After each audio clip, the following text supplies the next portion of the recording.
الحمدللہ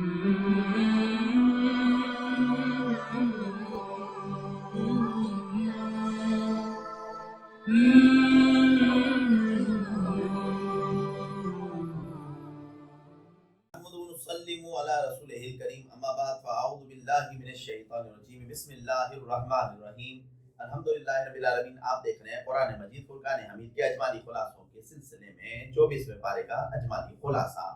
اس پارے کا نام فمن اظلم ہے اور یہ 175 آیات بینات پر مشتمل ہے، جس میں سورہ زمر کی 44 آیات بینات، سورہ مومن کی 85 آیات اور سورہ حامیم سجدہ کی 46 آیات شامل ہیں. ان مضامین کی اجمالی فہرست سماعت کیجیے گا. سورہ زمر میں جو مضامین باقی رہ گئے، روح قبض کرنے کی 2 صورتیں بتائی گئیں، بندوں کو حکم اور شرک سے اعمال برباد ہو جاتے ہیں، قیامت کا منظر پیش کیا گیا. اسی پر سورہ زمر 24ویں پارے میں پایہ تکمیل کو پہنچی. اس کے بعد سورہ مومن کا ذکر کیا گیا، جس میں اللہ کی صفات، عرش کو اٹھانے والے فرشتوں کا ذکر، فرعونیوں میں سے ایک مومن کی تبلیغ اور فرعون کا محل بنانا، حضور پرنور خاتم النبیین صلی اللہ علیہ وسلم کو حکم، اللہ کی توحید کے ساتھ یہ سورہ مومن بھی پایہ تکمیل کو پہنچی. اور سورہ حامیم سجدہ کا ذکر آیا. اس میں جو مضامین ذکر کیے گئے، عظمت قرآن، مشرکوں کی بات اور اس کا جواب دیا گیا. سب سے اچھی بات، اس کے بعد سورج چاند کو سجدہ نہیں کرو بلکہ اللہ وحدہ لا شریک کو سجدہ کرنا چاہیے، قرآن کی شان بیان کی گئی. اس کے ساتھ ہی تیسرا حصہ سورہ حامیم سجدہ بھی پایہ تکمیل کو پہنچا.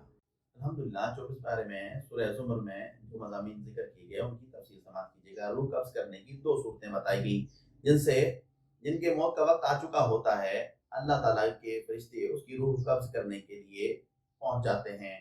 جن کی موت کا وقت نہیں ہوتا، ان کی سوتے وقت روح کا نکالنا اور پھر ان میں واپس لوٹا دیا جانے کا ذکر کیا گیا. بندوں کو حکم دیا گیا کہ گناہگار اللہ کی رحمت سے مایوس نہ ہوں، رب کی طرف رجوع کریں اور اس کی فرما برداری کریں اور عمدہ کلام یعنی محکم آیات کی پیروی کریں. شرک سے اعمال برباد ہو جاتے ہیں. اللہ تعالیٰ کے ساتھ شرک کرنے سے سارے اعمال برباد ہو جاتے ہیں. قیامت کا منظر ذکر کرتے ہوئے بتایا گیا کہ روز قیامت زمین اور آسمان اللہ کے دست قدرت میں لپیٹے ہوئے ہوں گے. سور پھونکنے سے تمام مخلوق بے ہوش ہو جائے گی اور دوسری بار سور پھونکنے سے تمام کے تمام کھڑے ہو جائیں گے. زمین اللہ کے نور سے روشن ہوگی، نامہ اعمال کھولے جائیں گے، نبیوں کو بطور گواہ لایا جائے گا، لوگوں کے درمیان فیصلہ کیا جائے گا اور دنیا کے اعمال کا پورا پورا بدلہ دیا جائے گا. کافر گروہ در گروہ دوزخ کی طرف جائیں گے، اللہ سے ڈرنے والے گروہ در گروہ جنت میں داخل کر دیے جائیں گے اور فرشتے عرش کے پاس حلقہ بنا کر اللہ کی پاکی کو بیان کریں گے. اسی پر سورہ زمر 24ویں پارے میں پایہ تکمیل کو پہنچی. دوسرا حصہ سورہ مومن کا ہے، جس میں جو مضامین ذکر کیے گئے کہ اللہ کی صفات، غالب جاننے والا، بخشنے والا، توبہ قبول کرنے والا، عذاب دینے والا اور بڑے ہی انعام سے نوازنے والا. عرش کو اٹھانے والے فرشتوں کا ذکر کرتے ہوئے بتایا کہ عرش کو اٹھانے اور اس کے ارد گرد فرشتے اللہ کی حمد اور پاکی بیان کرتے ہیں اور مومنوں کے لیے دعائے مغفرت، توبہ کرنے والے اور اللہ کے راستے پر چلنے والوں کی بخشش، جنت میں داخلہ اور قیامت کے روز سزا نہ دینے کی دعائیں مانگتے رہتے ہیں. فرعونیوں میں سے ایک مومن کی تبلیغ. جب موسیٰ علیہ السلام کی قتل کی سازش تیار ہو رہی تھی فرعون کے دربار میں، تو ان میں سے ایک فرعونیوں بندہ جس نے اپنا ایمان ظاہر نہیں کیا ہوا تھا بلکہ اپنا ایمان چھپایا ہوا تھا، تو اس نے کہا کہ تم ایسے بندے کو قتل کر دو گے جو کہتا ہے کہ میرا رب اللہ ہے. فرعون اور اس کے درباریوں کو حضرت موسیٰ علیہ السلام کے قتل سے ڈرایا اور باز رکھنے کی کوشش کی کہ اس کا انجام بہت برا ہوگا اور اللہ کا عذاب تمہیں آ کر رہے گا، اور انہیں نصیحتیں کی. فرعون کا محل بنوانا. فرعون نے اپنے وزیر حامان کو ایک بلند و بالا محل تعمیر کرنے کا حکم دیا تاکہ وہ رب موسیٰ کو آسمانوں میں چڑھ کر دیکھے. حضور پرنور خاتم النبیین صلی اللہ علیہ وسلم کو حکم، کافروں کی اعزار رسانی پر صبر کریں، امتیوں کے گناہوں کی بخشش طلب کریں اور صبح اور شام اپنے رب کی پاکی بیان کریں. اللہ کی توحید. اللہ تعالیٰ نے رات سونے دن کو کمانے کے لیے بنایا. ہر چیز پیدا کرنے میں زمین کو قرارگاہ کی جگہ، آسمان کو چھت بنایا، انہیں اچھی صورت اور رزق دیا. انسان کو مٹی، پھر نطفے سے علقہ سے بچہ دیا، پھر جوانی اور بڑھاپا دیا.